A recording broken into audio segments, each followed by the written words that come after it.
દરેક brain ટ્યુમરમાં emergency સર્જરીની જરૂર હોતી નથી, પરંતુ બ્રેન ટ્યુમરમાં સર્જરી જ એક એવી વસ્તુ છે કે જે આપણને એમાં પ્રોપર ક્યોર આપી શકે છે.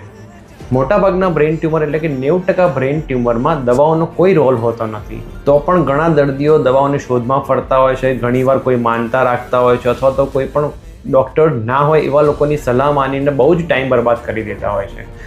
જો તમને માથાના લાંબા સમયના દુખાવાની સાથે હાથ પગમાં લકવાવો, આંખમાં દેખાવાનું ઓછું થવું અથવા તો બેલેન્સ ના રહેવું ચાલવામાં કે પછી ખેંચ આવવી, એવા જો સિમ્ટમ્સ હોય તો એ તમારા બ્રેન ટ્યુમરના સંકેતો હોય છે. તો બ્રેન ટ્યુમરની ટ્રીટમેન્ટ માટે સર્જરી જ એક એનો વિષય હોય છે. પ્લસ સર્જરી એટલા એડવાન્સ લેવલ ઉપર જતી રહી છે કે આપણે નેવિગેશન, આપણે એનું ન્યુરો મોનિટરિંગ પ્લસ આધુનિક માઇક્રોસ્કોપની મદદથી જો સર્જરી કરીએ તો આપણને બહુ જ સારું રિઝલ્ટ મળી શકે છે અને દર્દીનું જીવન પણ બહુ જ સારી રીતે આગળ જીવી શકે છે. તો બ્રેન ટ્યુમરના ટ્રીટમેન્ટ માટે ન્યુરો સર્જનો જે એવા ડૉક્ટર હોય છે કે જે તમને સાચી સલાહ આપી શકે છે અને એની સાચી ગાઈડલાઇન્સ પ્રમાણે જો તમે ફોલો કરો તો જીવન બહુ જ અમૂલ્ય બની જાય છે.